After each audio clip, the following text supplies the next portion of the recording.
Bueno, ahí está grabando. Eh, Creo que ahí ya estamos. Bueno, eh, vamos un poco a arrancar con este, no sé si llamarle repaso o qué es lo que le vamos a llamar, ¿verdad? Pero es un mirar los temas importantes para medicina legal, ¿verdad? Para mañana. Eh, a ver, bueno, estoy grabando por las dudas, ¿verdad? Voy a procurar, vamos a ver hasta qué hora nos vamos y hasta qué bolilla llegamos.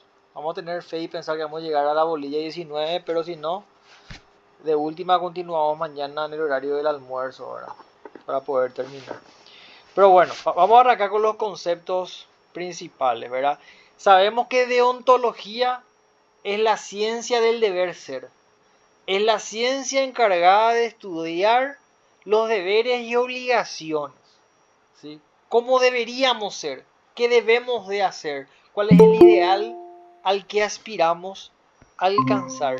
Eso es deontología, la ciencia del deber ser, la ciencia que se encarga de estudiar cómo, cuáles son los deberes, cuáles son las obligaciones morales que tenemos que cumplir como personas. En el área académica, profesional, como personas, como parejas, como hijos, como estudiantes, lo que fuera. Eso es deontología, la ciencia del deber ser. Muy bien, cuando hablamos de la medicina legal tiene dos fuentes principalmente, ¿verdad? Una ley natural, que es lo que justamente vimos hoy en derechos humanos, que son principios inalienables inherentes a la persona humana, llámese dignidad, llámese vida, llámese salud, educación, expresión, igualdad. Es una de las fuentes de la medicina legal, la ley natural, y por otro lado la ley positiva, ¿verdad? La ley escrita, que ya es producto de la elaboración humana, ¿verdad? Tenemos los códigos, código sanitario, código penal, código civil. Y muchos me dirán, ¿por qué código penal? Y porque el aborto, la mala praxis, la producción inmediata de documentos de contenido falso, por ejemplo, son tipos penales, ¿verdad? Que están tipificados, valga la redundancia, en nuestro código penal, ¿verdad? Entonces, fuentes de la medicina natural, fuentes del derecho, la ley natural y la ley positiva humana. Ahora, cuando vamos a hablar de la ética y la moral, acá siempre hasta yo a veces me confundo en mis propias palabras. Pero ¿qué es lo que es la? Vamos a empezar por abajo, vamos a empezar por la moral. La moral es una cuestión individual interna de la persona, ¿verdad? La moral son nuestros valores internos, son el conjunto de normas que nosotros mismos aceptamos, ¿verdad? Son los valores con los cuales yo me movilizo diariamente. Eso es moral, es de carácter interno, es la costumbre que tengo yo. Moral viene de mores, mores es costumbre, mos es costumbre. Entonces la moral es un poco, o viene a ser los valores con los cuales vos vivís o acostumbrás vivir. Y la ética es la ciencia, casi hablamos de ciencia, encargada de estudiar a la moral. Es la ciencia que estudia las normas morales. Y las normas morales, de vuelta, son las costumbres, son los valores individuales internos que cada uno posee. Entonces la ética estudia la moral. Eso es muy importante. Sí. Ahora, cuando hablamos de antecedentes históricos de lo que hoy conocemos como medicina legal, tenemos que hablar de Hipócrates. Habrán escuchado el juramento hipocrático, que es lo que hacen los profesionales de la salud, ¿verdad? Al finalizar la carrera, al recibirse de doctores.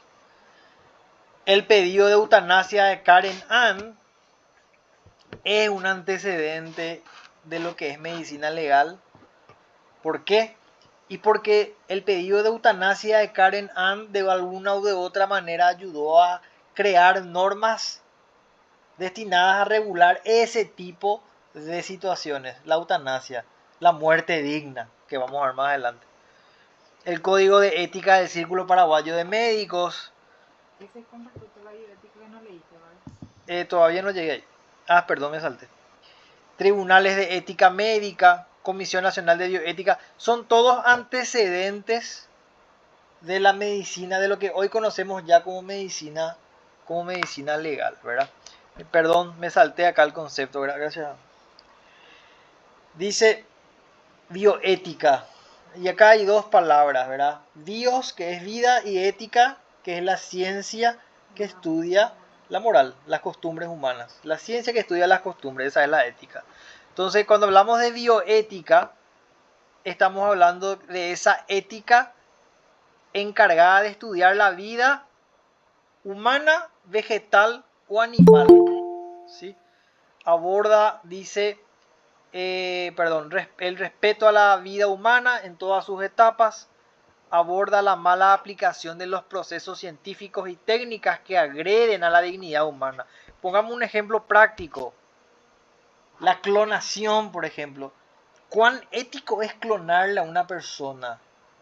¿Cuán ético es modificar genéticamente a un feto para que tenga ojos azules y sea rubio?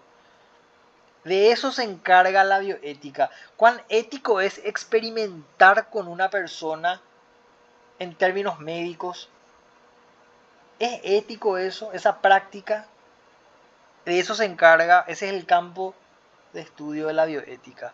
Todas aquellas conductas o todos aquellos procesos científicos tendientes a agredir eventualmente la conducta humana. Ahí entra la bioética y dice, no, espera, no podemos hacer este tipo de prácticas médicas con seres humanos. ¿Por qué? Porque éticamente no es correcto, no podemos. Transgrede a su dignidad. Y la dignidad es un derecho natural, está por encima. Entonces, eso es bioética. ¿Cuáles son los principios? Esto es más que nada citar, no hay que entrar mucho en detalle. La autonomía, la beneficencia, la no maleficencia y la justicia. Esos son los 4 principios de la bioética. Reitero, autonomía, beneficencia, no maleficencia y justicia. No me quiero detener a explicar porque esto mañana es solamente citar. ¿Por qué es importante la bioética en la relación técnico-profesional? Y dice, el profesional técnico es aquel que domina un conocimiento teórico práctico de un arte o de una ciencia. Esto implica una especialización en un determinado conocimiento, ¿verdad? O sea, esta persona tiene determinadas habilidades específicas sobre una cuestión específica, ¿verdad? Debe en primer lugar poner al servicio de la persona, la sociedad y el ambiente, finalmente a nivel personal como mérito propio en avance de su profesionalismo. No debe anteponer sus necesidades a la profesión. Su conocimiento debe ser explicado al que lo requiera. Claro, si yo soy médico, si yo soy abogado, si yo soy contador, mi expertise es para el beneficio del otro y eventualmente conseguir un rédito económico de eso. De eso se encarga un poco la ética técnico, de la bioética con la relación técnico-profesional. Claro, ¿es ético poner a disposición de la sociedad mis conocimientos para su beneficio? Por supuesto que sí. ¿Es ético que yo utilice técnicas como abogado tendientes a defraudar a mis clientes aprovechando su ignorancia?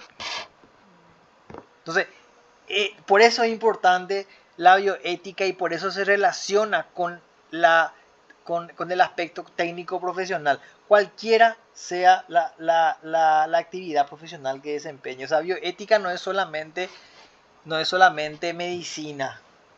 Bioética es el estudio de la vida animal, vegetal o humana y el respeto a esa dignidad. Cualquier técnica, práctica, costumbre que vaya en detrimento de su dignidad está regulado por la bioética. Entonces, esos son un poco los puntos importantes en esta primera unidad. No sé si hay consultas, dudas, o ya avanzamos con la unidad 2.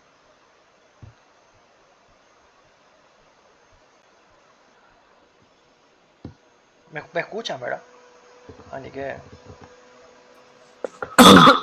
Sí, Suazo. Aquí.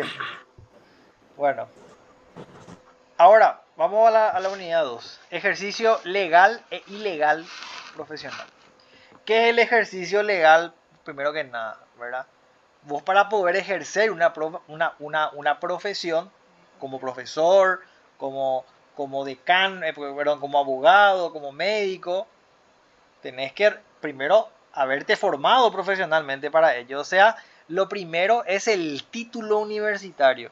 Es el documento que acredita suficientemente que tenés las capacidades para poder ejercer esa profesión. Lo primero es el título. En el caso de los médicos, los docentes, los abogados, tenemos o vamos a tener una patente, una matrícula, ¿verdad? Nosotros después de jurar ante la corte nos dan una matrícula, ¿verdad? El médico gestiona eso en el Ministerio de Salud seguramente, y el docente seguramente ante el Ministerio de Educación y Ciencias, ¿verdad? Idoneidad, claro, la preparación, la experiencia, la expertise es parte de los requisitos. Idoneidad. Instalaciones apropiadas. En el caso de los médicos, no te puede atender bajo un mango, ¿verdad? Aunque lastimosamente es una realidad. Un profesor no puede enseñar en el patio del colegio, tiene que tener un aula. Pero bueno, esto es lo ideal. Instalaciones apropiadas, ¿verdad? Si estamos un abogado, bueno, un buffet, oficinas corporativas, un médico, un consultorio limpio, higiénico, bien iluminado, con instrumentales, ¿verdad? Bien ubicado, aireado, instrumentos necesarios, no sé, ¿cómo se llama ese aparato que es para auscultar? Nunca me acuerdo el nombre, el que usan los médicos para auscultar, para escuchar tu corazón. No importa. Estetoscopio. Estetoscopio, ahí está, gracias, teacher.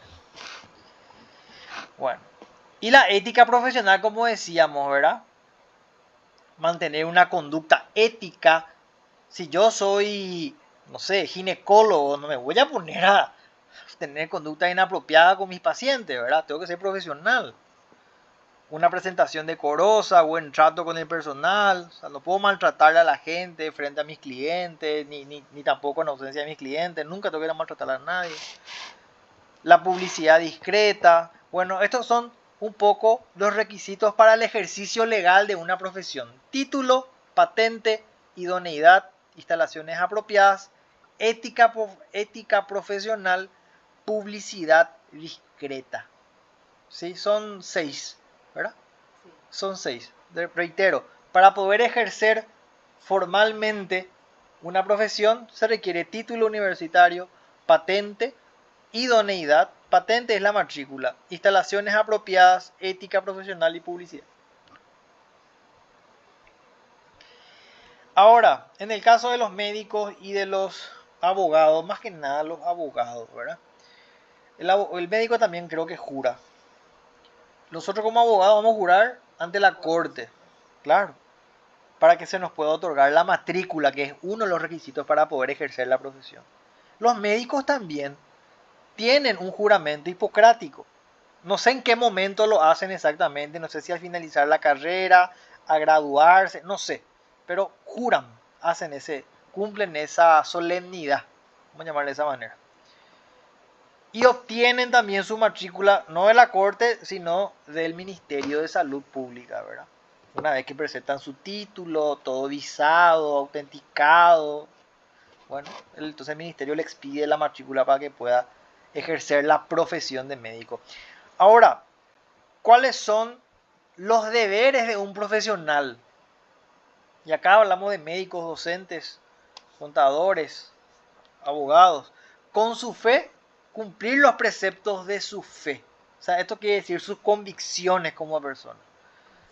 Consigo mismo, mantener su salud física. No puede ser porque un doctor tenga 200 kilos en IPS.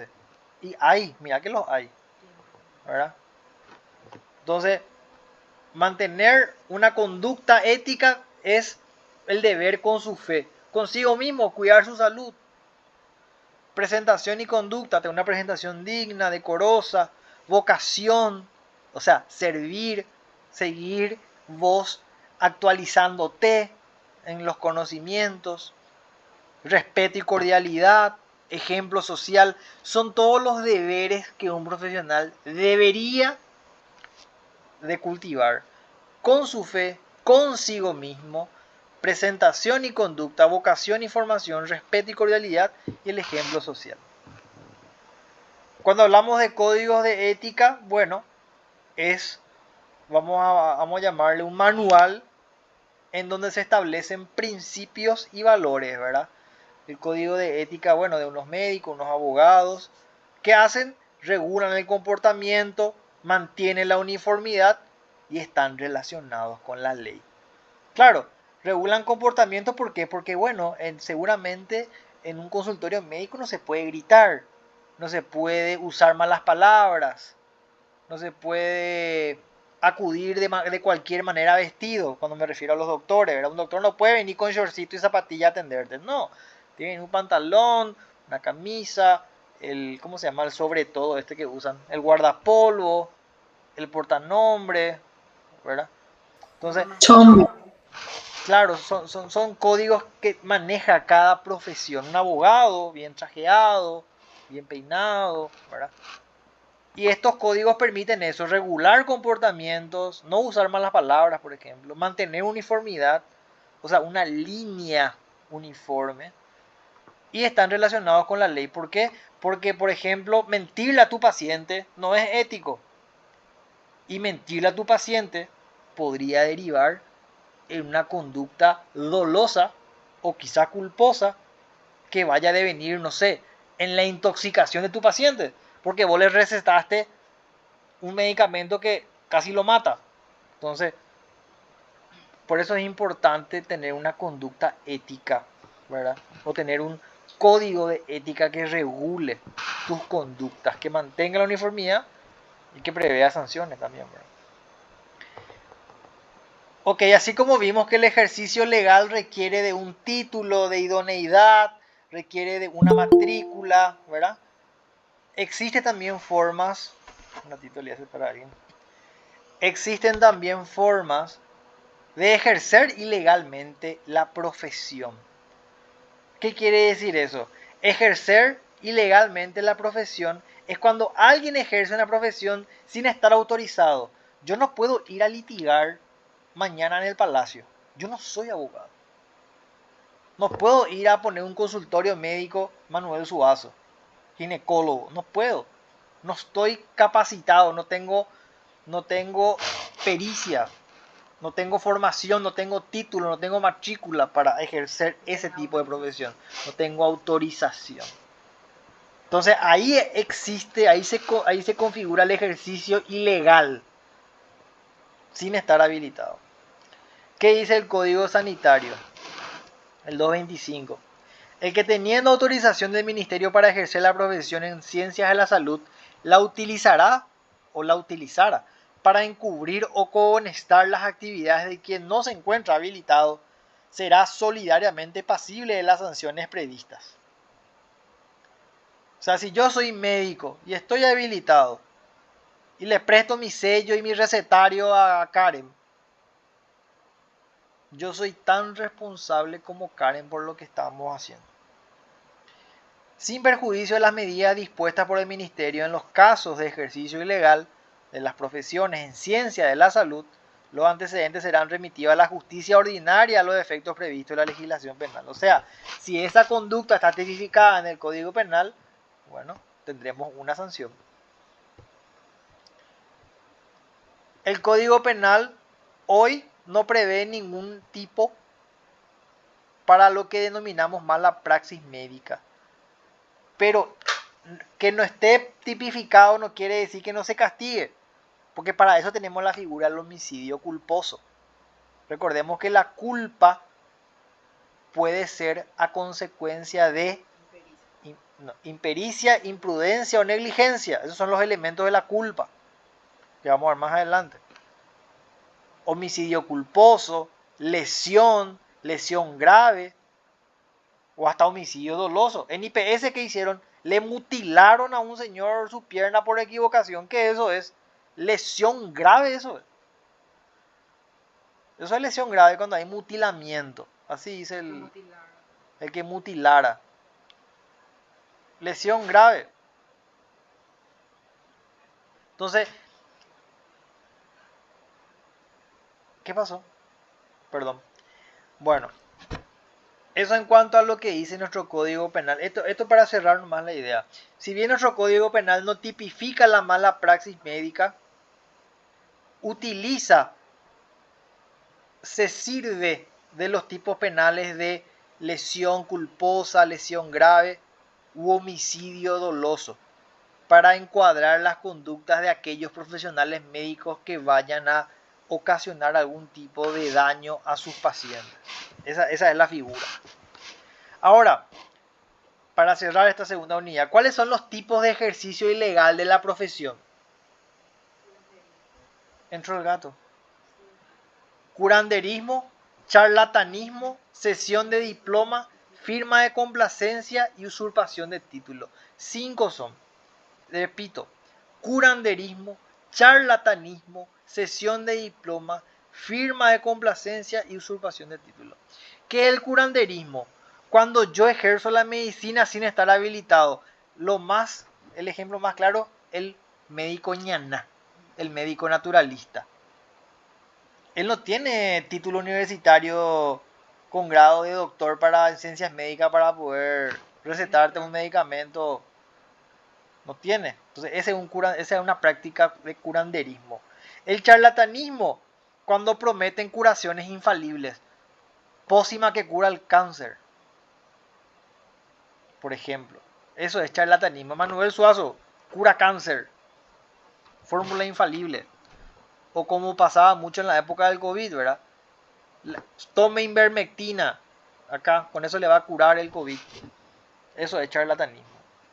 Cesión de diploma.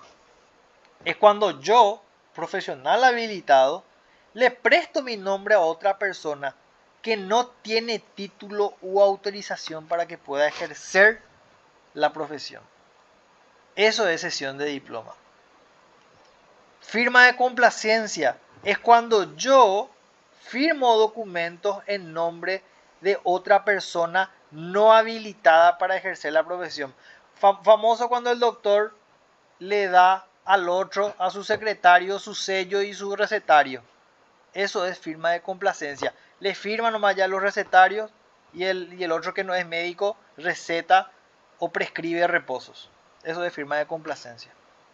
Usurpación de título, cuando te arrogas un título que no tenés o que fue falsificado. Famosos estos médicos que vienen de Cuba. Supuestamente son médicos graduados con honor, ¿verdad? Summa cum laude. Pero jamás tuvo título. O el título que tiene es más falso que... ¿verdad? Eso es usurpación de título. Entonces, esto es súper importante en esta unidad. Tipo de ejercicio ilegal. Curanderismo, el pojañaná. Charlatanismo, el que cura el cáncer con un jugo raro. Cesión de diploma, cuando un profesional le presta su diploma a otro para que ejerza la profesión. Firma de complacencia, cuando el médico le presta su recetario y su sello a una persona cualquiera para que prescriba medicamento de reposo o de balde. Usurpación de título, el médico cubano que viene acá y funge de médico y jamás tuvo título, o si tiene título, es falsificado. Esos son los tipos de ejercicio ilegal de la profesión. Bueno, preguntas, dudas hasta acá.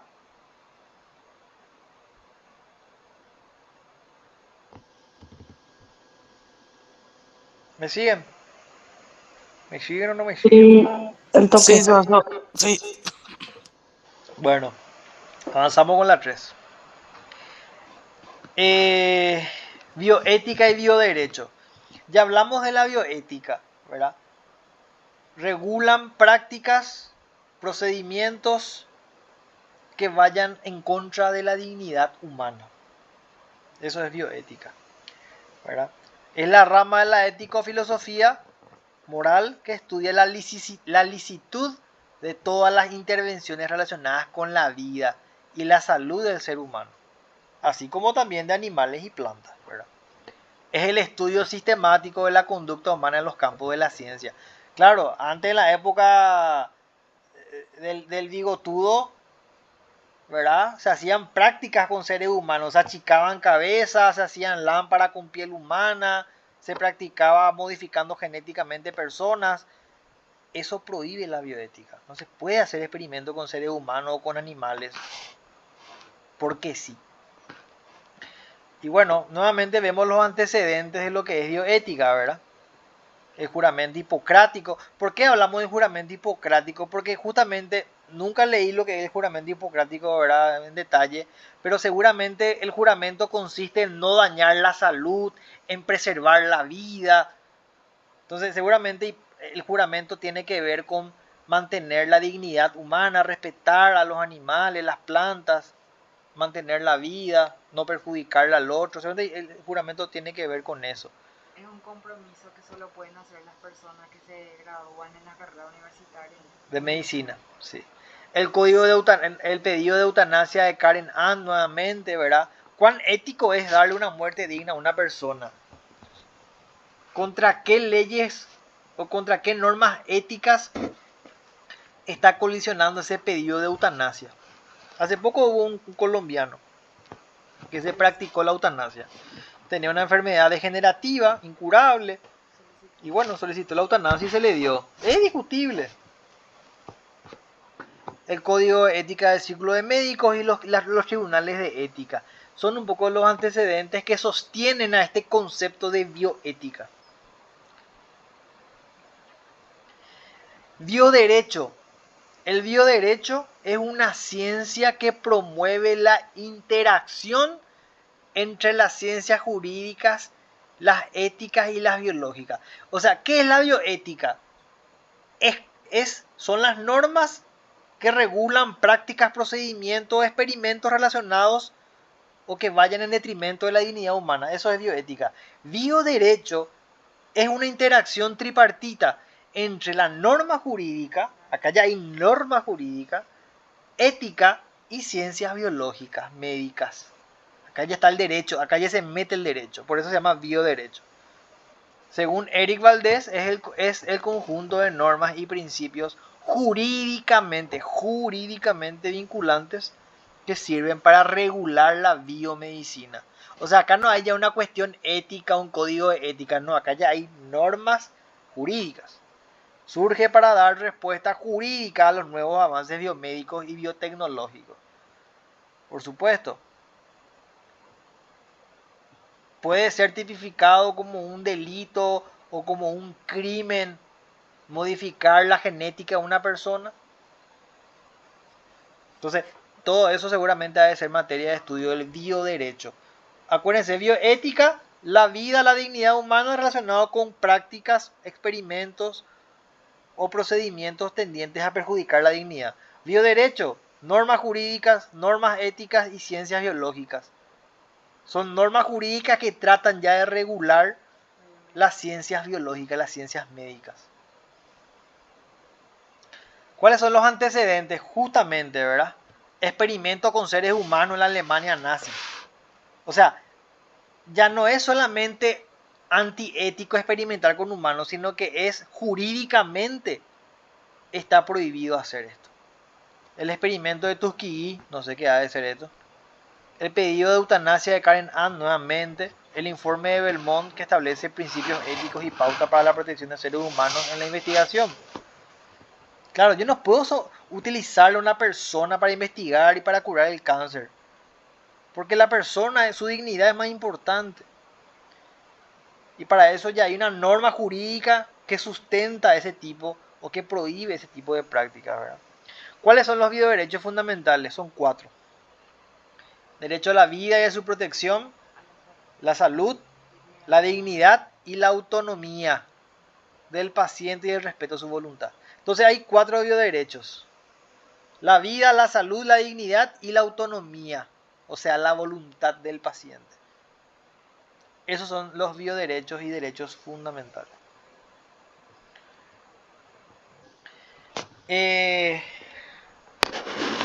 Cuando hablamos del bioderecho, al inicio de la vida, Recuerden que la vida está protegida en la Constitución, en su artículo 4, desde la concepción.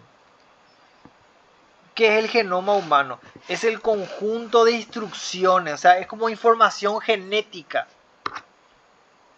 que está en una célula fundamental. O sea, es una célula que tiene toda nuestra información genética, ese es nuestro genoma. Fundamental para entender las enfermedades con base genética, como el cáncer, el Alzheimer o enfermedades cardiovasculares. En Paraguay dice la Constitución protege el derecho a la vida desde la concepción, aunque no existe una ley específica que regule la manipulación genética. Claro, si la manipulación genética presenta un riesgo para la vida, por supuesto que va a estar prohibida, ¿verdad? Vientres de alquiler o fecundación in vitro, todas estas son materias de estudio del bioderecho. La ley permite las prácticas del vientre de alquiler o la fecundación in vitro. ¿Qué es vientre de alquiler? Y bueno, Karen no puede tener hijos, no puede concebir, y bueno, entonces le utilizamos una tercera persona para que se embarace y ese hijo va a ser de Karen y mío. Es lo que hizo Cristiano Ronaldo, vientre de alquiler. Fecundación in vitro, y bueno, no anda el asunto político del varón, entonces le metemos a la mujer artificialmente el espermatozoide para que fecunde dentro de su útero. Si es que fecunda dentro del útero, no sé, ¿verdad? Eso es vientre de alquiler y fecundación in vitro. Manipulación genética y bueno, modificar el ADN de una persona en un laboratorio. Quiero que mi hijo tenga ojos azules, quiero que sea rubio, alto, flaco. Quiero que sea morocho, pelo enrulado. Todo eso eventualmente se puede hacer modificando la información genética de la persona. Pero eso está permitido en una conducta castigable, prohibida por el derecho. Eso es materia de estudio del bioderecho. Genética y profesionalidad. La manipulación genética debe respetar la dignidad humana. El aborto, bueno, ya no hay que hablar mucho acá, ¿verdad? El artículo 109 creo que el aborto está prohibido. Así de sencillo es, ¿verdad? Después tenemos el bioderecho. Estas son cuestiones del bioderecho al inicio de la vida. Claro, genoma humano es cuando la persona se empieza a gestar. Vientre de alquiler, fecundación, al inicio de la vida. Manipulación genética, aborto, todo tiene que ver con el inicio de la vida. Ahora, al final de la vida, eutanasia, que es lo que les mencionaba, ¿verdad? La muerte digna. Y bueno, tengo 70 años, tengo una enfermedad degenerativa, ya no quiero vivir, me voy a un lugar donde me inyectan algo y para la pleito. Eso es eutanasia. Suicidio asistido. Acá hay una diferencia. ¿Cuál es la diferencia entre la eutanasia y el suicidio asistido? La eutanasia es cuando el médico me aplica la inyección que me hace dormir para siempre. El suicidio asistido es cuando el médico me da la pastillita para que yo tome. Y yo tomo. Me pasa la pastilla, el vasito de agua y yo tomo la pastilla. Ese es suicidio asistido. Cuidados paliativos para enfermos terminales. Esto es lo que hace el padre Aldo Trento. Estos que tienen cáncer terminal, grado 3, grado 5, no sé si es grado 5, ¿verdad? Bueno, a esa gente, el padre Aldo Trento le da una mejor calidad de vida. En lo que se puede llamar mejor calidad de vida, dentro de los límites, ¿verdad? La ley de donación de órganos, esto menciona, la ley Anita. Hay que acordarse que hoy se presume de que todos somos donantes a no ser de que manifestemos expresamente lo contrario. Si yo muero hoy y mis órganos sirven, se van a utilizar mis órganos porque se presume de que yo soy un donante de órganos. Se van a usar mis córneas, no sé, mi hígado, mi riñón, mi pulmón, si es que anda todavía, se va a usar. De eso trata la ley de donación de órganos. El testamento vital. El testamento vital es un instrumento bajo el cual vos podés expresar por adelantado, claro, antes de morir, que vos rechazás cualquier tipo de procedimiento para mantenerte con vida. O una transfusión. Yo no quiero, si es que estoy en terapia intensiva, no quiero que me hagan tratamiento. Si es que me pierdo, no quiero que me repongan la sangre. Si eso está en tu testamento vital, se tiene que respetar. Eso todavía no está legislado en Paraguay, yo sé de paso, ¿verdad? Bueno, entonces con eso terminamos esta unidad 3. Unidad 4. Biotecnología. ¿Qué es la biotecnología? Nuevamente, es una ciencia, ¿verdad?, que utiliza organismos vivos para desarrollar o crear productos o procesos, dice, que es aplicable a la medicina o a la agricultura. Se basa en el uso de técnicas de biología molecular para la manipulación genética. Ejemplo, se desarrolló una nueva cepa de soja resistente a la sequía, resistente a la roya, que es una especie de bichito que le afecta a la planta de la soja. Se desarrolló un nuevo tipo de tomate que es más grande. Bueno, para eso tiene que modificarse o practicarse técnicas relacionadas con la biología celular, molecular, para que ese tomate sea más grande y tenga más jugo. Claro, manipulado genéticamente. Es lo que llamamos transgénicos, ¿verdad? Los alimentos transgénicos. De eso se ocupa en el ámbito de la biotecnología. Modificación molecular, celular, manipulación genética de organismos vivos. Vamos a dejarlo en plantas porque si modifica es lo que más se utiliza, es la práctica más aceptada por lo menos, ¿verdad? Modificar la lechuga, el tomate, la soja, la sandía, el mango, hasta ahí. No entremos a hablar de humanos ahora. Aspectos jurídicos de la biotecnología. Abarca el conjunto de normas y regulaciones que buscan controlar y guiar su uso para asegurar que se realicen de manera ética y segura. O sea, cuando yo voy a desarrollar una nueva variedad de lechugas, tengo que seguir unos procedimientos y unas normas y unos protocolos para que esa lechuga no implique un riesgo para el consumo humano. Y aparte de eso, el derecho se encarga de regular la propiedad intelectual sobre la modificación genética de esa lechuga. Entonces, si yo en mi laboratorio modifiqué genéticamente esa lechuga, yo tengo la propiedad intelectual sobre esa modificación y sobre esa variedad de lechuga. Y para eso lo tengo que patentar. Y ese es un aspecto jurídico de la biotecnología. Bioseguridad son regulaciones para prevenir riesgos asociados a la liberación de organismos genéticamente modificados. Ustedes sabían que el SIDA salió de un laboratorio. No sabemos si fue intencionalmente o por accidente, pero salió de un laboratorio. Entonces, ¿por qué es importante la bioseguridad? Porque son lo que pasó en Indufar hace bastantes años. Salió un lote de medicamentos que estaban mal hechos y que intoxicaban al que lo consumía. Entonces, bioseguridad es un aspecto jurídico de la biotecnología, porque previenen riesgos. Regulación de ensayos clínicos, normas para garantizar la seguridad y el bienestar de los sujetos humanos, y el consentimiento informado, asegurando que los participantes en investigaciones biotecnológicas sean plenamente conscientes de los riesgos y beneficios. Claro, se desarrolla un tipo de lechuga y bueno, se somete a unas pruebas para consumo animal, después para consumo humano, o lo mismo puede suceder con medicamentos, ¿verdad? Entonces, uno acepta comer esa lechuga que fue modificada eventualmente, ¿verdad? Entonces, son aspectos que están regulados por la biotecnología. Patentes de propiedad intelectual, bioseguridad, regulación de ensayos clínicos y consentimiento informado.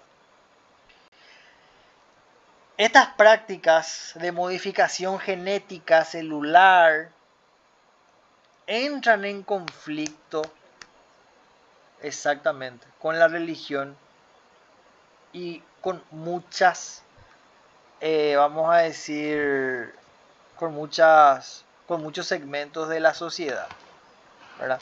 ¿Por qué? Porque algunas religiones, dice, se oponen a ciertas prácticas biotecnológicas, como la clonación, la manipulación genética, porque es contraria a la naturaleza, claro.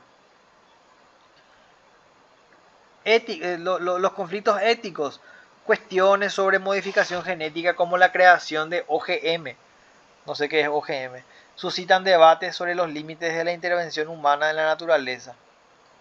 Organismos genéticamente modificados. Organismos genéticamente modificados. Conflictos sociales, la desigualdad en el acceso a los avances biotecnológicos puede exacerbar las diferencias socioeconómicas. Claro, entonces, más allá de que la biotecnología es desarrollo, está regulada, presenta conflictos religiosos, éticos y sociales, ¿verdad? Porque no todos los sectores aceptan estas prácticas. ¿Cuál es la argumentación jurídica? Los derechos humanos. O sea, es la base, lo que decíamos hoy, ¿verdad? La ley tiene que proteger los derechos fundamentales. No en nombre de la ciencia voy a empezar a manipular alimentos para que sea más barato y para que se pueda producir más. Si eso va a ser dañino para la salud humana, entonces primero está la salud humana, después está el progreso económico. Claro, está por encima. Primero está la salud, después está tu plata. Eso por lo menos es lo que debería ser, ¿verdad? Y en cuanto a la regulación ética, la implementación de comités de ética para evaluar los proyectos biotecnológicos, ¿verdad? Claro, si yo quiero proponer modificar genéticamente a una vaca para que sea más gorda y dé más carne, y bueno, hay que ver un poco qué aspectos negativos podría implicar modificar genéticamente a una vaca para que sea más gorda y dé más carne. A ver si eso puede afectar la salud de la vaca, porque es un ser vivo, o la salud de quien consume la carne de la vaca, que es un ser humano. Entonces, todo está regulado. ¿Qué son los alimentos transgénicos? Ya hablamos de esto, ¿verdad? La lechuga, que fue modificada genéticamente, la soja, el trigo, el maíz, que son el tomate, que son modificados genéticamente. ¿Para qué? Para lograr un mayor rendimiento, una mayor producción. Los alimentos transgénicos son aquellos que han sido modificados genéticamente para mejorar ciertas características. Claro, resiste más a los mosquitos, a la sequía, al viento.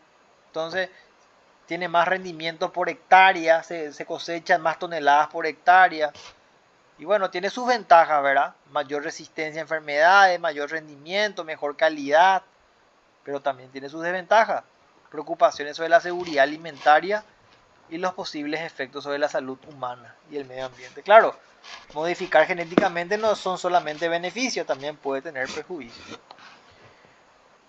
Y la ética de la investigación animal, dice, la ética de la investigación animal se encuentra en tratamiento y uso, se centra, perdón, en el tratamiento y uso de animales en experimentación científica.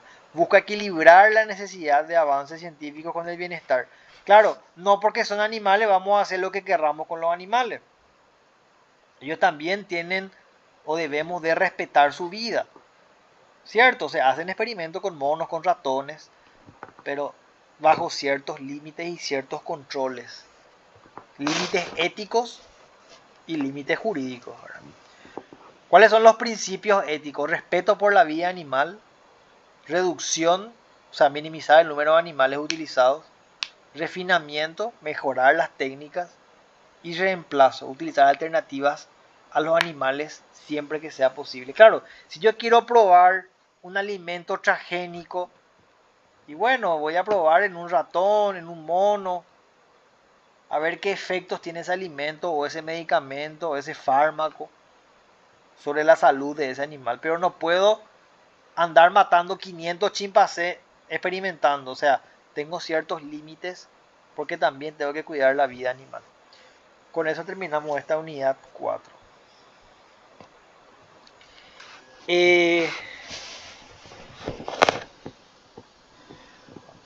Ok. Vamos a entrar en esta unidad 5. Responsabilidad profesional.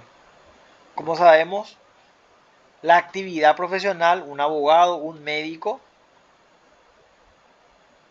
es el conjunto de acciones que uno desarrolla. Esas acciones pueden producir beneficios, pero también pueden producir daños. Y los daños que se producen en el ejercicio de acciones profesionales son responsabilidad del profesional. Entonces ahí entra la responsabilidad profesional. Y cuando hablamos de conductas, pueden ser activas u omitivas, u omisivas, ¿verdad? O sea, un médico que te tenía que operar y en vez de amputarte la pierna izquierda te amputó la derecha, tiene responsabilidad profesional.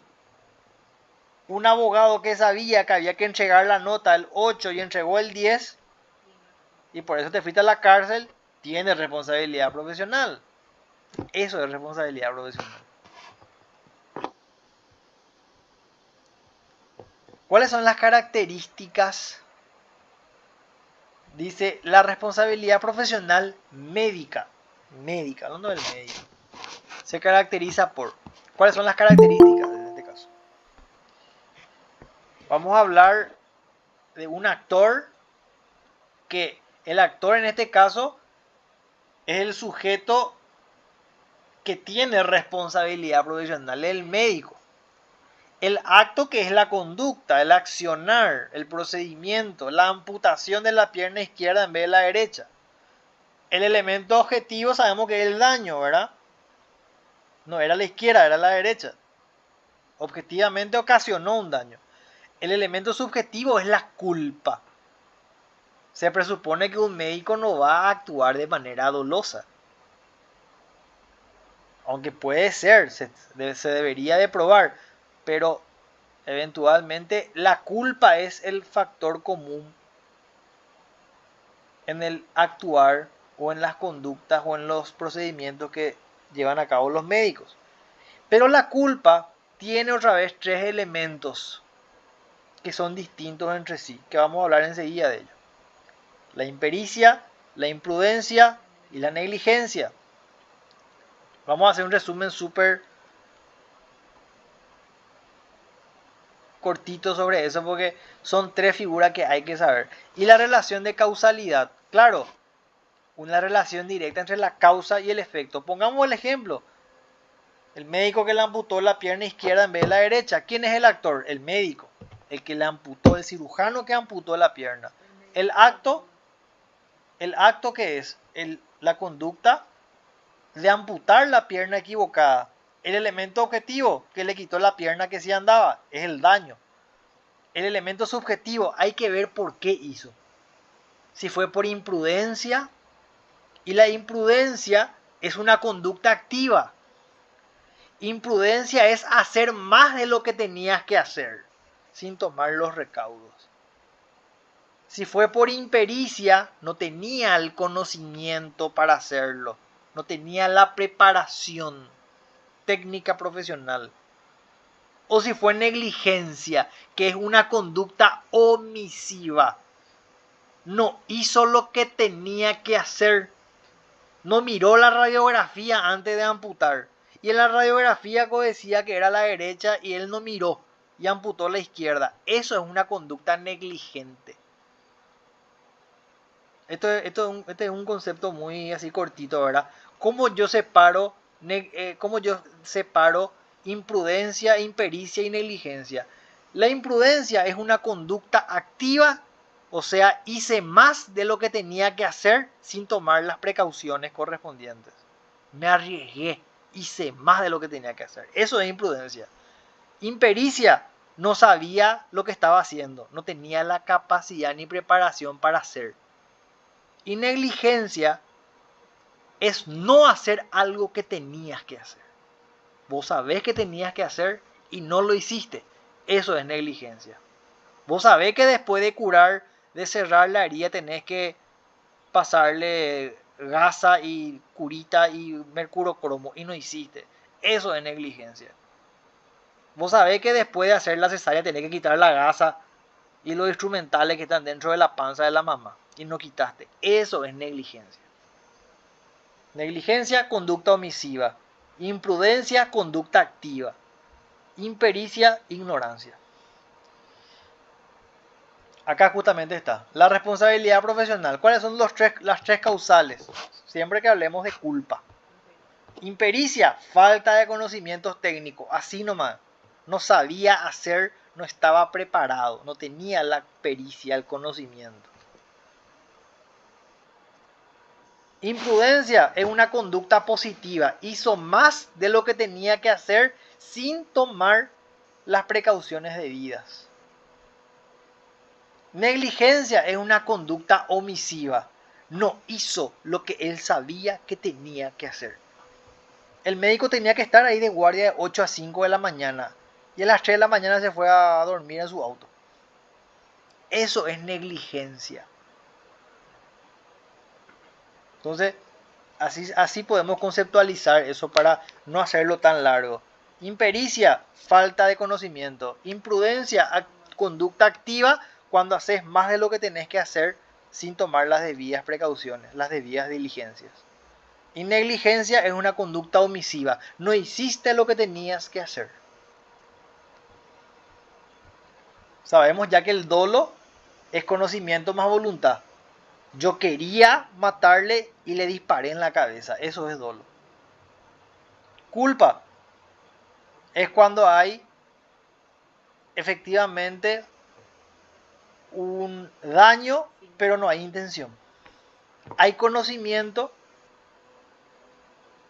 pero no hay voluntad. Eso es culpa. Cuando el daño es causado sin intención. Ahí terminamos con esta lección 5. Me voy así más rápido porque sé que estamos cansados. Lección 6. Secreto profesional. Como sabemos, nuevamente, los médicos, los abogados, los sacerdotes, no sé si cuenta como secreto profesional, ¿verdad? Pero médicos y abogados sí. Gozan de esta figura, del secreto profesional, que es una obligación ética y legal. ¿A quién se le impone esta obligación? Al profesional. ¿Sobre qué, en qué consiste el secreto? Sobre toda información que obtengas en el ejercicio de tu profesión. ¿Para qué está establecida esta figura? Para proteger la privacidad de tu paciente. Para eso. Entonces, el secreto profesional es una obligación ética y legal que se le impone al profesional.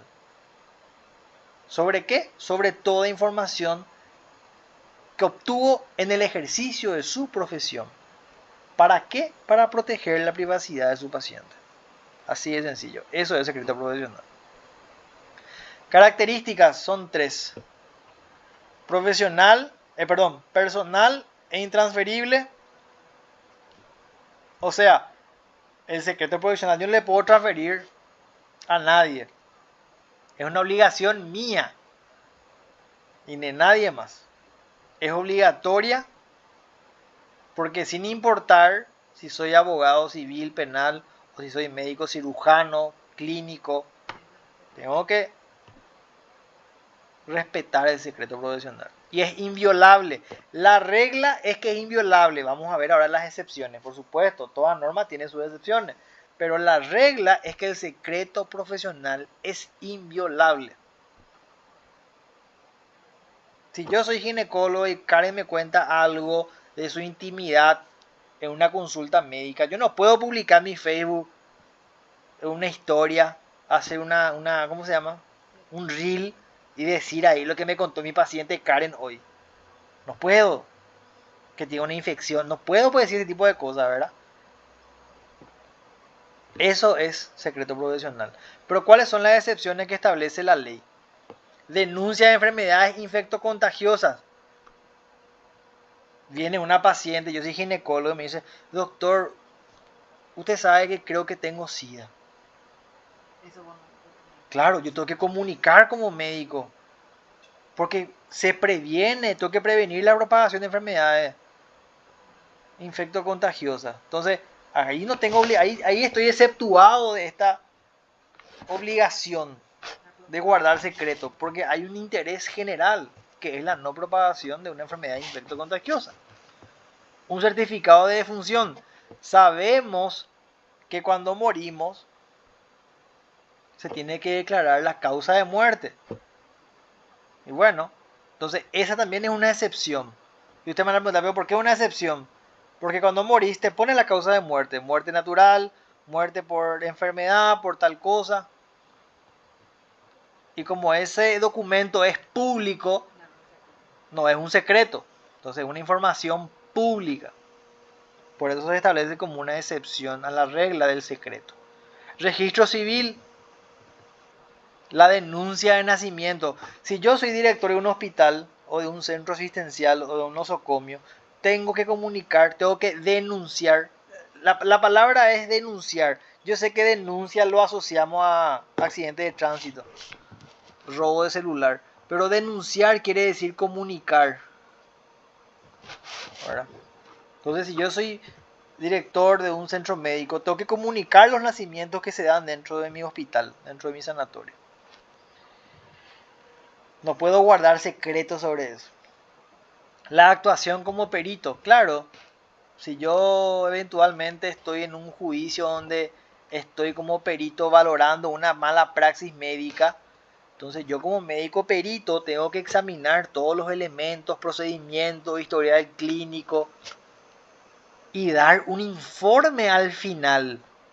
Y ese informe seguramente va a ser expuesto ante un tribunal o ante un juez, por lo cual la información va a dejar de ser un secreto. Obligación de denunciar crímenes, claro. Viene mi paciente, ¿qué te pasó en tu pierna, mi hija? Vos sabés que me corté, ¿te acuerdas de esta señora que se fue y le cuchilló todo mal a su marido? Y bueno, y viene junto al doctor y dice, señora, ¿qué te pasó en tu pierna? Y mi marido me cortó, ¿y dónde está tu marido? Y le maté. Y bueno, yo como médico tengo que comunicar, acá a mi paciente le acaba de matar a su marido, me acaba de confesar. Entonces, no tengo obligación de guardar el secreto profesional cuando hay un crimen de por medio al cual tuve acceso a esa información en el ejercicio de la profesión de médico. Y también la defensa legal. Claro, una modelo me demanda, ¿por qué? Porque los implantes de silicona que le puse supuestamente le ocasionaron daños a su salud o en su salud. Entonces nos vamos a un juicio y bueno, yo tengo que revelar información para poder sustentar mi defensa y decir que la señorita no cuidó ¿cómo se dice? El postoperatorio, no cuidó las recomendaciones que le hice y por eso se quedó así ¿verdad? Entonces, estas son las excepciones previstas en la ley bajo las cuales sí podemos revelar el secreto profesional. Denuncia de enfermedad y efecto contagiosa, certificado de defunción, registro civil, actuación como perito, obligación de denunciar crímenes y defensa legal. Esto más que nada, si lo citamos, yo creo que va a estar más que perfecto.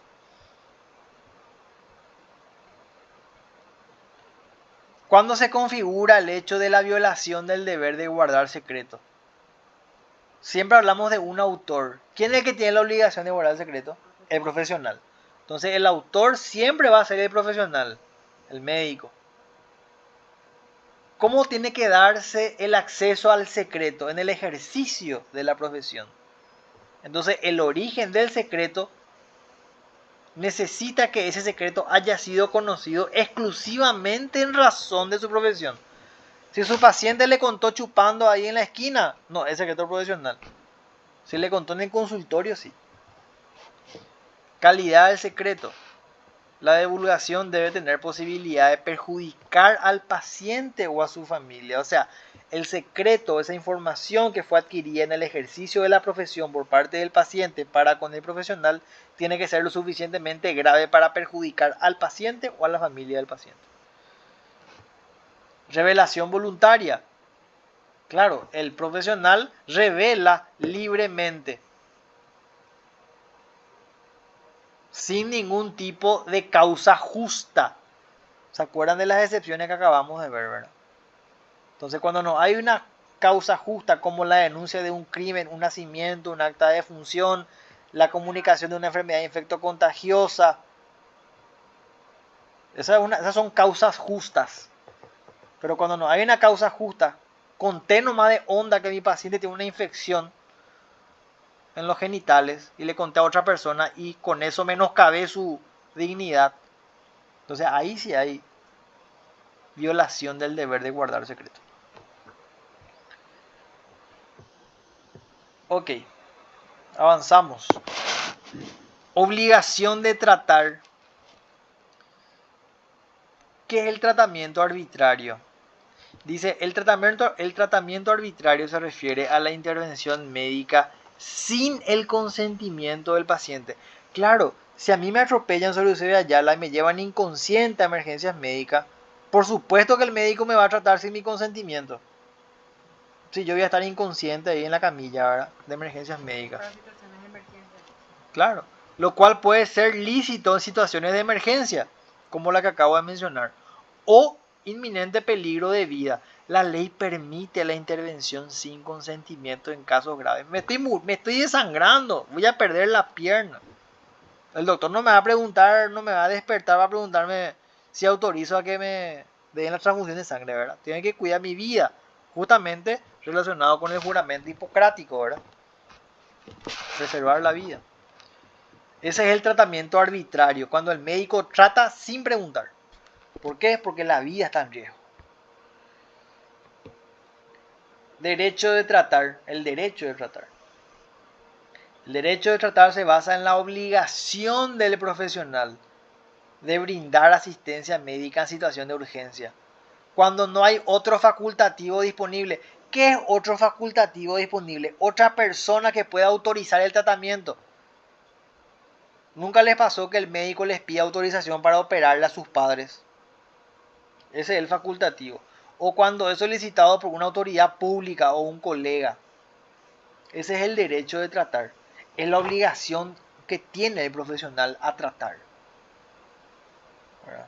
O sea, él puede justificarse en el derecho que él tiene a tratar.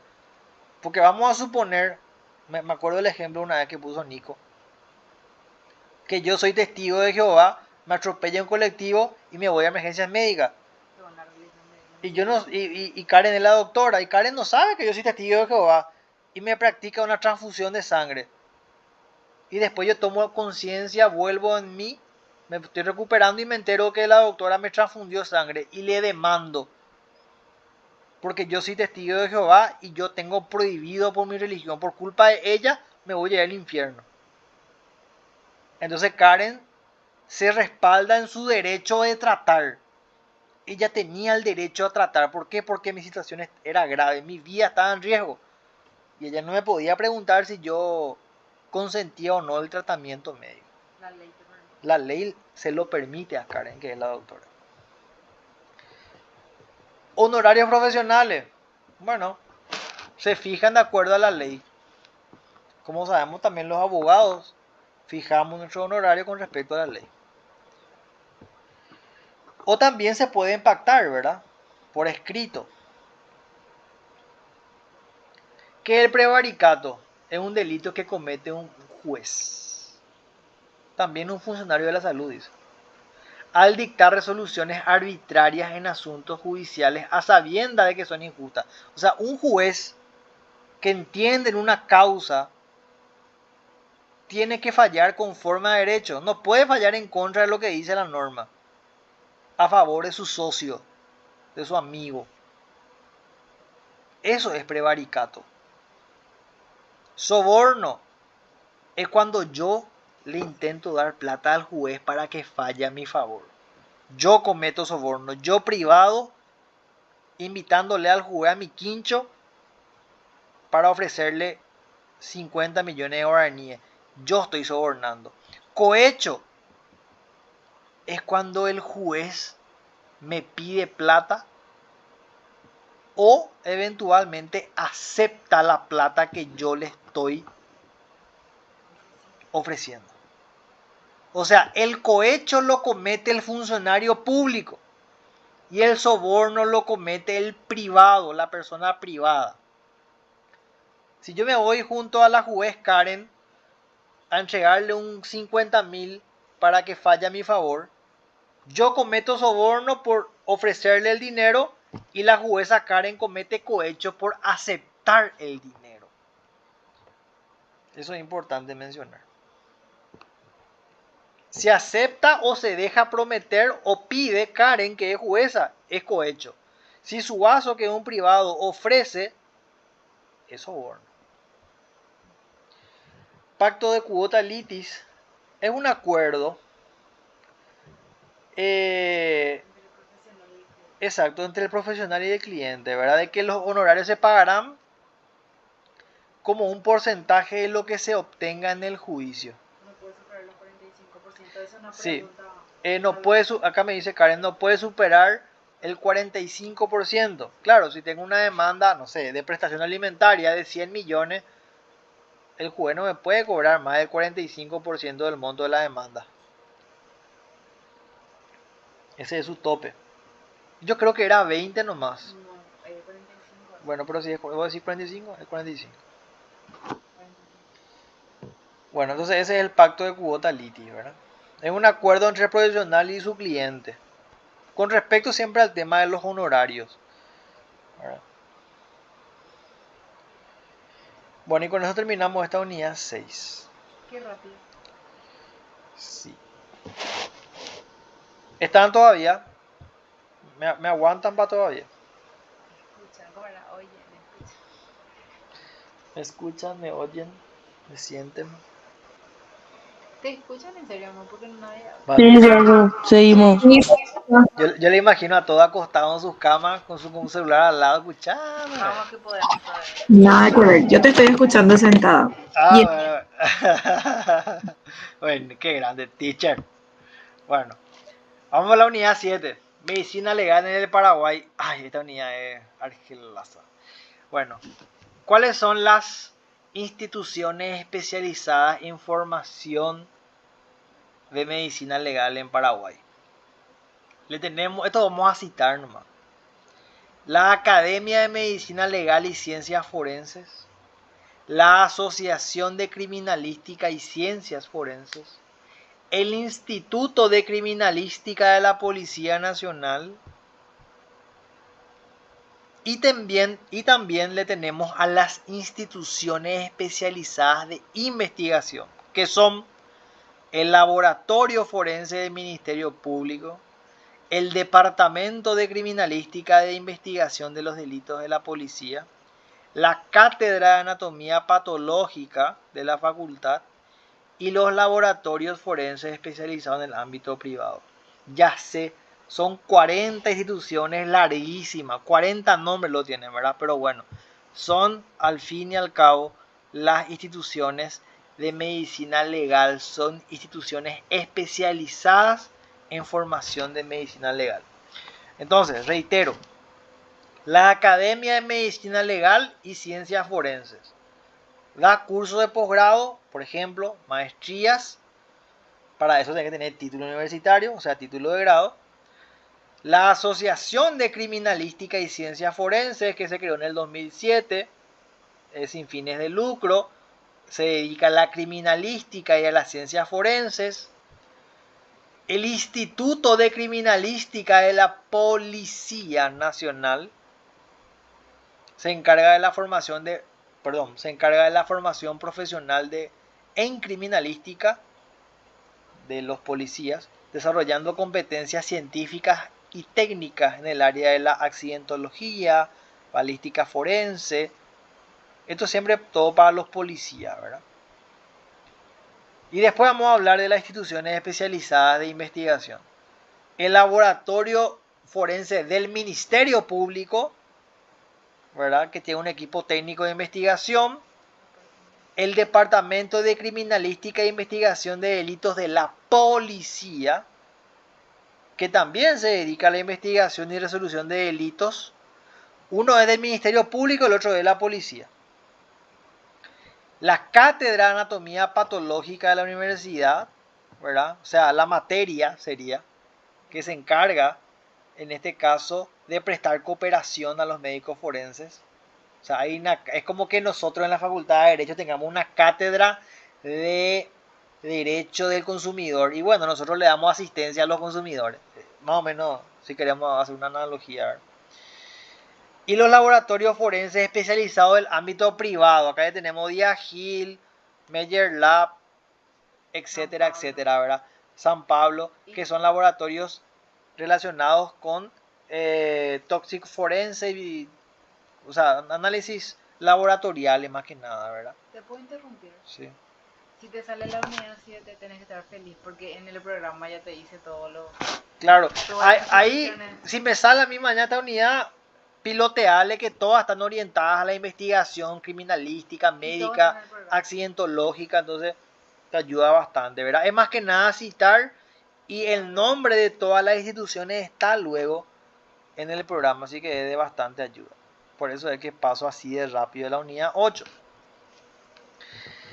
Bueno, La unidad 7 en realidad. ahora la unidad 8. Médicos forenses o de tribunales, dice. Por un lado le tenemos a los médicos forenses de la Corte y el Ministerio Público. Los médicos forenses desempeñan un papel crucial en el sistema judicial. Estos profesionales están divididos en dos categorías. Están los médicos de la Corte Suprema de Justicia y los médicos del Ministerio Público. Esas son las dos categorías. Ahora, hablando de los médicos de la categoría 1, que son los de la Corte Suprema de Justicia. Los médicos forenses dependen de la Corte, ejercen sus funciones principalmente en la capital. En el interior, la función de médico forense es realizada por un médico de la localidad y quien le designa el juez porque es de la Suprema Corte. ¿Y qué tipo de médicos se prefieren como médico forense de la Corte? Exacto. Se prefieren que estos médicos ejerzan un cargo público. O sea, a ese médico que trabaja en ASISMED, que no trabaja en la IPS, no le van a preferir. Le van a preferir a ese médico que trabaja en la IPS, en clínica, ¿verdad? A ese es lo que le van a preferir. ¿Cuáles son las atribuciones de estos médicos forenses de la Corte? Dictaminar casos de enfermedad, impedimento físico o incapacidad, establecer diagnóstico y pronóstico de los atentados a la vida. O sea, ellos entienden si esto es lesión grave, si es violación, si esto es incapacidad total y permanente, si esto es mutilación, si esto es lesión grave, lesión, practicar reconocimiento de cadáveres, asesorar en cuestiones médico-legales. Entonces, de eso se encargan los médicos de la Corte Suprema de Justicia, la primera categoría. La segunda, los médicos forenses del Ministerio Público.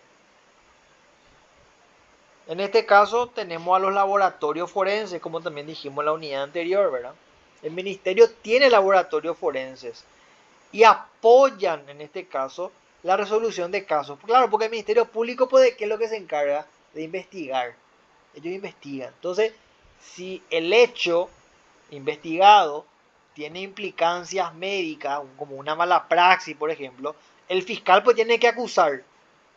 ¿Y cómo va a acusar si es que no tiene elementos de convicción? Entonces ahí entran los laboratorios forenses a poder producir pruebas para sustentar, en este caso, la acusación, por ejemplo, ¿verdad? El Ministerio Público a través de la Fiscalía, ¿verdad? Y también realizan investigaciones. Estos laboratorios realizan análisis en los casos de robos, amenazas, secuestros que requieran identificación genética de vestigio biológico. Claro, yo le secuestré a esta persona, yo le violé, entonces se toman muestras de, no sé, de semen, de ropa, para poder identificar a la persona. Ellos son los médicos forenses del ministerio. Dos categorías: médicos de la Corte y médicos del Ministerio Público. Después tenemos el Código de Organización Judicial. Este es un código interno de la Corte. ¿verdad? Establece directrices y obligaciones de los médicos forenses en este caso. Dice el 182. Define que el servicio médico de los tribunales estará a cargo de los médicos forenses de la corte. Tribunal pues es juez y juez corte. Entonces, el servicio médico del tribunal está a cargo de los médicos forenses de la corte. En el interior ya dijimos, ¿verdad? Van a preferir un médico que sea funcionario público y ese va a ser designado por un juez. Eso dice el 182. El 183 especifica las atribuciones del médico forense. ¿Y cuáles son sus atribuciones? ¿Qué es lo que puede hacer el médico forense? Emitir dictámenes, realizar autopsias, reconocer cadáveres, asesorar en cuestiones médicas. Eso hace un médico forense. El 184 estipula que instituciones científicas y técnicas del Estado deben cooperar con los médicos. ¿Se acuerdan que hablamos de la cátedra ¿cómo se llama? La cátedra de anatomía patológica, por ejemplo? Entonces el juez requiere el apoyo de la cátedra de anatomía. El juez requiere la intervención de Meyer Lab porque es el único que tiene esa máquina para hacer ese tipo de estudios. Entonces ahí el juez se sustenta en toda esa estructura, ya sea del Ministerio Público, ya sea privado, ya sea de la policía, para poder producir la información que necesita obtener para tomar su resolución, ¿verdad? Y el 185 obliga a los médicos forenses de turno a estar accesibles en cualquier momento para atender requerimientos judiciales y no pueden abandonar sus funciones sin autorización de la Corte. Eso un poco dicen estos 4 artículos del Código de Organización Judicial. Bueno, unidad 9. La investigación criminal. Como sabemos, vamos a suponer que se cometió un homicidio. Ok, entonces va el fiscal con el médico forense, hace el levantamiento del cadáver. Tomemos el caso del diputado asesinado. Y bueno, lo correcto hubiera sido que se deje el cuerpo tal cual estaba, que no se manipule la escena del crimen, que concurra un fiscal, un médico forense, a hacer el levantamiento del cadáver, para iniciar, ¿qué cosa? Una investigación criminal. Pero bueno, pasó lo que pasó. Pero vamos a tomar ese escenario como un caso práctico. ¿Qué es la investigación criminal? Es un proceso. ¿Para qué? Para esclarecer un hecho punible. ¿Cómo yo sé si es asesinato o si es suicidio? ¿Cómo yo sé si es homicidio culposo o doloso? ¿Cómo yo sé si es estrangulamiento o es ahorcamiento? Entonces los elementos, la evidencia recolectada te va a ayudar a entender. Entonces, para eso hay un proceso. Y eso es investigación criminal. Los procedimientos incluyen la recolección de pruebas, entrevista a testigos, cooperación con otras entidades. Eso incluye el procedimiento, ¿verdad? Ahora vamos a ver el procedimiento como tal. La denuncia, primero que nada, ¿verdad? La denuncia es la declaración formal que se presenta ante la fiscalía o una comisaría. Le mataron al diputado. Llama al 911 a comunicar. Se puede realizar en forma oral o escrita. Dependiendo, ¿verdad? Si le mataron ahí frente a tu casa, no vas a hacer un escrito, vas a llamar al 911 para que vengan rápido, ¿verdad? Esa es la denuncia, el primer paso. Un hecho punible es una conducta que la ley tipifica como delito o crimen. Los hechos punibles sabemos que se clasifican en crímenes y delitos. Si la expectativa de pena no supera los 5 años, es un delito, y si supera los 5 años, es un crimen según el marco penal del tipo base. Eso estamos claros. Entonces lo primero es la denuncia. para poder activar ese procedimiento de investigación para esclarecer el hecho. Eso de investigación criminal. Y sabemos que ese procedimiento, como yo mencionaba recién, incluye a la denuncia como tal, recolección de pruebas, entrevistas a testigos para poder determinar eventualmente las responsabilidades y los responsables que cometieron el hecho. ¿Verdad? Cuando hablamos de documentos médicos legales, ¿a qué nos referimos? La historia clínica, recetarios médicos. ¿Qué es la historia clínica? La historia clínica es un registro detallado de todo lo que te hicieron, de todo lo que te suministraron y de todo lo que tenías. Yo estuve internado este año, ¿verdad?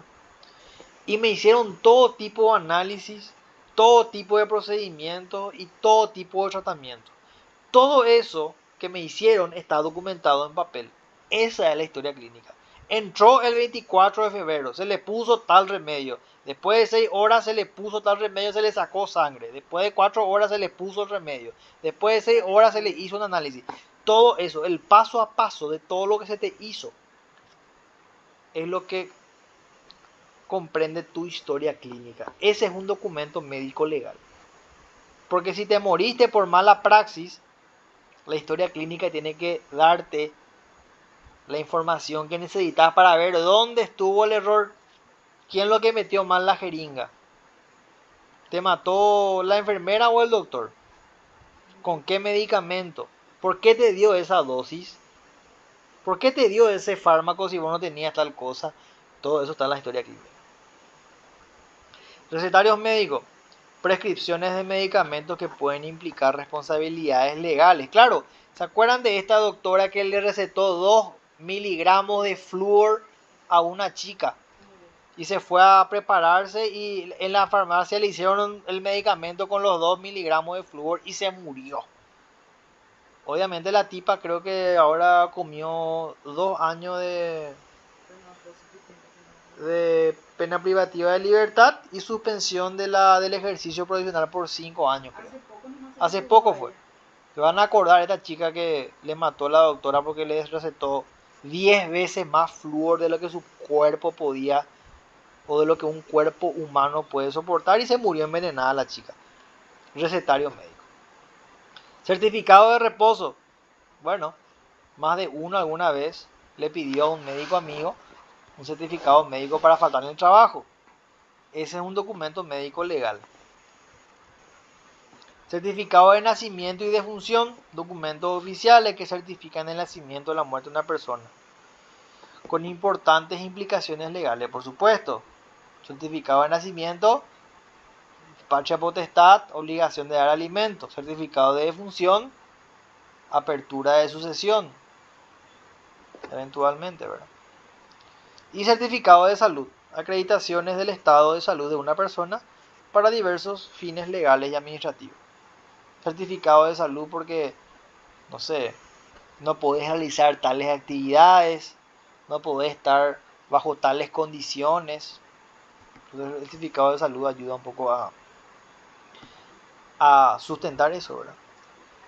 ¿Qué son los dictámenes de las juntas médicas? Acá ya hablamos de la reunión de un grupo de médicos. Leticia es médico, María José es médico, Karen es médico, yo soy médico. Nos reunimos para evaluarle a Verónica. Entonces nosotros nos reunimos, cada uno le observa a Verónica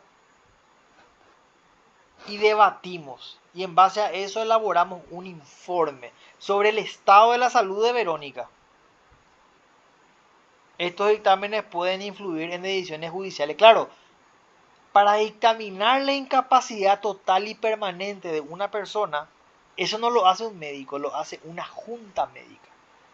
Concurren 3, 4, 5 doctores para evaluarle a la misma persona y discuten sobre la valoración que hicieron y en conjunto toman una decisión. Efectivamente, es incapaz total y de manera permanente. O no. Pero eso lo define la Junta Médica. El certificado de defunción forense, valor legal y legislación. El certificado de defunción forense es un documento que certifica oficialmente la muerte de una persona. Y bueno, como sabemos, a partir de la muerte se gestionan cuestiones como la sucesión, trámites, ¿verdad? Delitos por utilización indebida de documentos médicos legales. Como sabemos, bueno, usar indebidamente reposos, falsificar recetas, certificados médicos, puede llevar a sanciones penales, por supuesto que sí. Si yo estoy en un juicio y me llaman para audiencia y chicaneo con un reposo médico y que esto ya pasó, este diputado, senador, Víctor Bogado, creo que fabricaba reposo que estaba enfermo y el tipo se le vio farreando el día anterior. Claro, el juez puede ordenarle al médico a que sustente por qué le dio un reposo si es que al día anterior estaba chupando y se le vio tomando en el shopping El Sol. Entonces, ¿qué hace? Somete, en este caso, al paciente a la valoración de otro médico forense, que es el médico forense de la corte. Y el médico forense de la corte dice, no, espera, este certificado médico que emitió la doctora Karen no tiene ningún tipo de justificación. Este tipo está sano, no tiene nada. Entonces, producción de documentos de contenido falso. Delito ya. Y después tenemos el concepto de peritos y peritaje. El peritaje es el trabajo que elabora el perito. El perito es la persona, el técnico especializado en una materia específica que elabora una especie de informe o dictamen. El peritaje es el trabajo que hace el perito. El peritaje vendría a ser el informe y el perito es la persona especializada en una materia que elabora ese informe. Bueno, tenemos a la pericia médica, que es la evaluación especializada de un médico.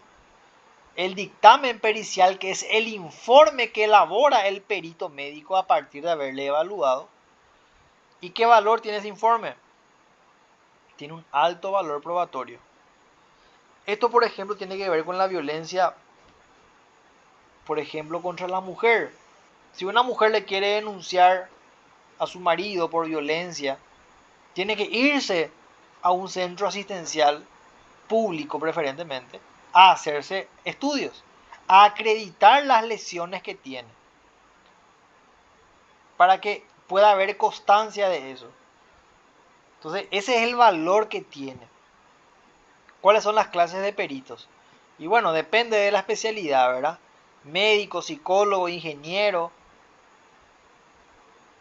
Normas periciales. Bueno, los peritos tienen normas específicas, dice, ¿verdad? Claro, hay un protocolo para la elaboración de un dictamen pericial. La designación y recusación. Los peritos son designados por las partes o por el juez. Claro, las partes designan y convienen en nombrarle a este perito. Y si las partes no se ponen de acuerdo, lo nombrará el juez. Y si a mí no me gusta el perito que nombró el juez porque sé que es un bandido, le puedo recusar siempre que haya fundamentos suficientes, ¿verdad? Y después le tenemos al perito en el juicio oral. Durante el juicio oral el perito puede ser llamado a testificar. Claro, el perito como persona exponiendo el peritaje, que es el trabajo, que es el informe que elaboró, que es la explicación de su trabajo. Ahí terminamos la unidad 9. Vamos a hacer la unidad 10. Mañana van en el molde. Y mañana de 12 a 1:30 vamos a tratar de hacer hasta la 19. Porque la verdad me estoy muriendo de sueño, no les voy a mentir. Bueno, arrancamos con esta lección 10. Tanatología. ¿Qué es lo que es la tanatología? El estudio de la muerte.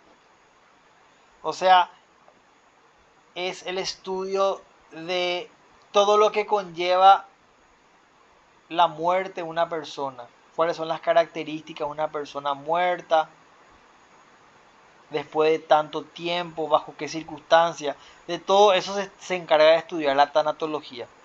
Pero primero vamos a definir muerte. La muerte se define desde el criterio forense como esto es importante, como la abolición definitiva, irreversible y permanente de las funciones vitales del organismo. Esa es la parte importante. Abolición definitiva, irreversible y permanente de las funciones vitales del organismo. Eso es muerte. Fin de la existencia humana. Fin de la existencia humana. Métodos modernos de verificación de muerte. ¿Cómo es lo que se sabe cuando alguien muere? Los métodos modernos incluyen la verificación de la ausencia de funciones vitales, como latidos cardíacos, movimientos respiratorios, sensibilidad o reflejos. Además, se consideran signos post-mortem, dice, como livideces,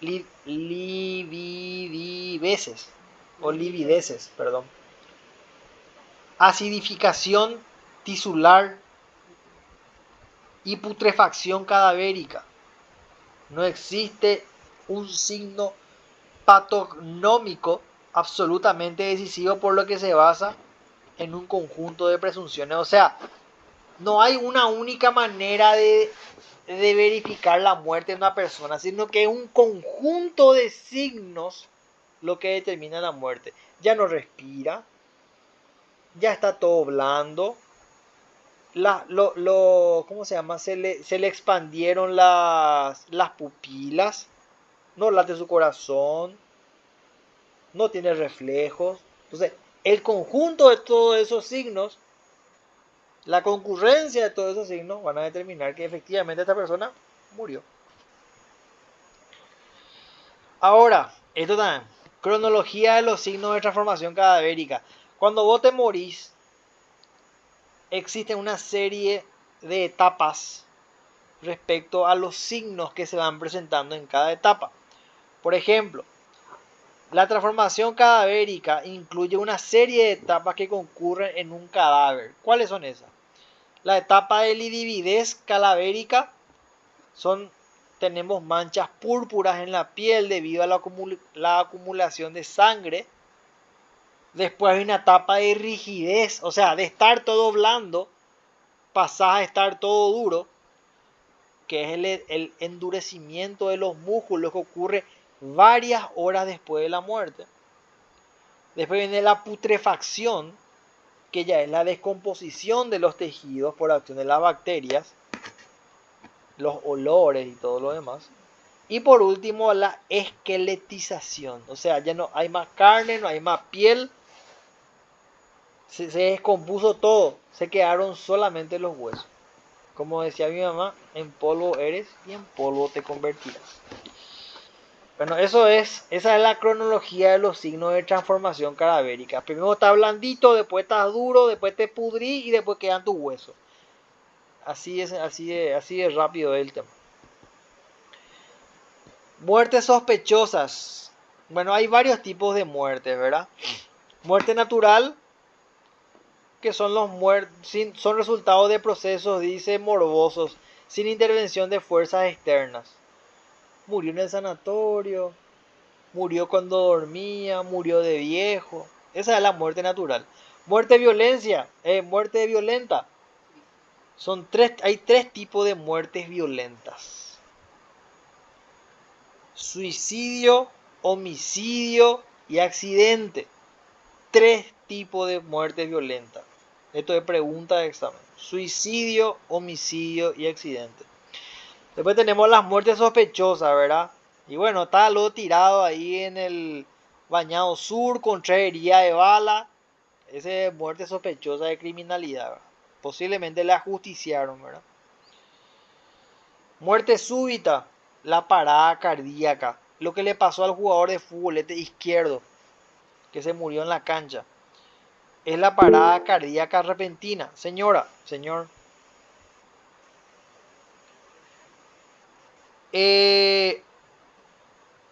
Homicidio es la muerte de una persona. El asesinato es el homicidio doloso calificado. cuando hablamos de... hay un video simpático que dice, le mató y le asesinó. Y tiene un poco de razón la señora. ¿Por qué? Porque una cosa es homicidio, que yo le disparé a Karen en su cabeza. Ese es homicidio doloso. Pero cuando hablamos de homicidio calificado, es cuando aparte de haberle disparado a Karen, hubo elementos como la premeditación, como la alevosía o como el ensañamiento. O sea, le disparé en su cabeza, le corté en pedacitos y tomé su sangre. O sea, aparte de matarle, hubo ensañamiento, por ejemplo. O estuve planificando una semana antes para matarle. Eso es premeditación. Por ejemplo, entonces, asesinato es cuando el homicidio es calificado, ¿verdad? Y el homicidio puede ser doloso o culposo. Bueno, entonces, muerte súbita, se murió ahí, ¡pum!, en el medio de la cancha. Le paró el corazón. Esto pasó más de una vez. Muerte agónica o lenta, proceso degenerativo que apaga la vida lentamente, dice. Por ejemplo, tenía cáncer, tenía SIDA, tenía COVID, ¿verdad? Se considera el paso intermedio entre la vida y la muerte. Lesiones producidas en la vida y post-mortem. Bueno, ¿cómo se determina si una herida se produjo, una lesión se produjo antes de morir o después ya de morir, cuando ya estaba ya muerto? La determinación si la herida fue causada antes o después de la muerte es crucial en la investigación forense. Las heridas en vida muestran coágulos de sangre adheridos firmemente, mientras que las heridas post-mortem no presentan esta característica. O sea, si la herida tiene un coágulo de sangre, que es como es sangre seca alrededor de la lesión, esa fue una herida. ¿Qué pasó? Es una herida en vida. Si la herida o la lesión no tiene ningún coágulo de sangre, es una herida post-mortem. Levantamiento del cuerpo o cadáver. Bueno, y tiene que ver con el examen del lugar que se hace, ¿verdad? Su objetivo es determinar si la muerte es el resultado de suicidio, accidente o crimen. Que es lo que les mencionaba con el caso del diputado, ¿verdad? Le encontraron tirado en su cama lleno de sangre. Bueno, se suicidó, lo mataron, ¿qué es lo que pasó? Hay una metodología para poder determinar eso. Son 4 pasos. Protección del lugar y de los hechos, o sea, no tiene que tocarse nada. Y obviamente, estos policías no son boludos, hicieron todo lo contrario, tocaron todo, ¿verdad? Entonces, lo primero es proteger el lugar del crimen, no tocar nada, no, como dicen los médicos forenses, no contaminar la escena. Segundo, inspección del lugar, examen detallado del entorno, donde hay orificio de bala, hay pisada, hay puerta forzada, cómo estaba, en qué posición estaba el cuerpo, tenía ropa, no tenía ropa. Examen de la ropa de la víctima, revisión de las vestimentas, ¿verdad? Para ver si había signo de violencia, tiene la camisa rota, no tiene rota la camisa, tenía ropa, no tenía ropa, tiene la ropa quemada. Examen exterior del cuerpo, evaluación visual del cadáver en el lugar de los hechos. Entonces, son 4 los pasos dentro de un levantamiento de cadáver. La protección del lugar, la inspección del lugar, el examen de la ropa y el examen exterior del cuerpo. ¿Qué es la autopsia? Es el examen post-mortem. Ya se murió ya. Muerto, le examinas al cuerpo. Eso es autopsia. ¿Para qué? Para determinar la causa de la muerte. Entonces, vos levantaste el cuerpo que estaba tirado, llevaste al... ¿Cómo se dice? ¿Dónde llevan los cuerpos para hacer la autopsia? A la morgue y ahí hacer la autopsia. Hay 2 tipos de autopsia, clínica y forense. La clínica se hace en los hospitales. Me morí en el San Roque lo me hacen ahí la autopsia clínica. La forense es la que ordena el juez, en la morgue se hace, en la morgue judicial. Entonces se va al médico forense y me hace ahí la autopsia ya cuando morí. La clínica me hace el médico después que morí. Son 2 tipos de autopsia, clínica y forense.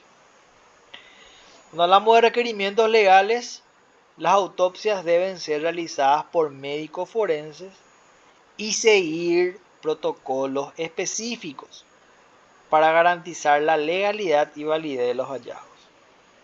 Y cuando hablamos de protocolos y dictámenes, incluyen la documentación detallada del procedimiento, hallazgos y conclusiones sobre la causa de muerte que sirven como evidencia en la investigación. Claro, porque la autopsia pues, es un informe que determina la causa de tu muerte. Entonces, para eso se documenta detalladamente todo el procedimiento y todos los hallazgos que concluyen en que la causa de muerte fue suicidio.